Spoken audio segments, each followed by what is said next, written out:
സൗഹൃദമില്ല ഞാൻ മരിച്ചു. എനിക്ക് ഒറ്റപ്പെട്ട് ജീവിക്കാൻ എന്നെ കൊണ്ട് പറ്റില്ല. എനിക്ക് പ്രണയമില്ലെങ്കിൽ ഞാൻ ജീവിക്കും. എനിക്ക് ഒരുപക്ഷെ കുടുംബമില്ലെങ്കിൽ പോലും ഞാൻ ജീവിക്കും.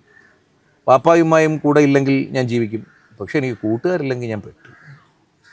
എന്ന് വെച്ചാൽ യുവമാരുടെ കൂടെ അല്ലെങ്കിൽ അവരുടെ കൂടെ ഫുൾ ടൈം ഇങ്ങനെ കറങ്ങി നടക്കുക എന്നുള്ളതല്ല എന്നെ സംബന്ധിച്ച് സൗഹൃദം. സൗഹൃദം എപ്പോഴും ഒരു മഴ പോലെയാണ്. അതിങ്ങനെ അനുസ്യൂതം നനുത്ത മഴ പോലെ ഇങ്ങനെ പെയ്തുകൊണ്ടേയിരിക്കും. ഒരു സൗഹൃദത്തിൻ്റെ ഏറ്റവും വലിയ പ്ലസ് നമുക്കെന്തും അവരോട് കമ്മ്യൂണിക്കേറ്റ് ചെയ്യുന്നതാണ്. കണ്ണൻ്റെ കാമുകിയോട് കണ്ണന് ഒരു പരിധിക്കപ്പുറത്തേക്ക് കമ്മ്യൂണിക്കേറ്റ് ചെയ്യാൻ പറ്റില്ല. അവൾ ആഗ്രഹിക്കുന്നുണ്ടാവും എല്ലാം പറയണം, പക്ഷേ കണ്ണൻ പറയൂല. കണ്ണന് സുഹൃത്തുക്കളോട് മാത്രം പറയാൻ പറ്റുന്ന ചില കാര്യങ്ങളുണ്ട്. അത് കണ്ണൻ അച്ഛനോട് പറയാൻ പറ്റില്ല, അമ്മയോട് പറയാൻ പറ്റില്ല, അധ്യാപകനോട് പറയാൻ പറ്റില്ല, കാമുകിയോട് പറയാൻ പറ്റില്ല, ഭാര്യയോട് പറയാൻ പറ്റില്ല, മക്കളോട് പറയാൻ പറ്റില്ല. സുഹൃത്തുക്കളോട് പറയാം. ചിലപ്പോൾ സുഹൃത്തുക്കളോട് നമ്മൾ പറയുക പോലും വേണ്ട, അളിയാ എന്ന് വിളിച്ചാൽ മതി.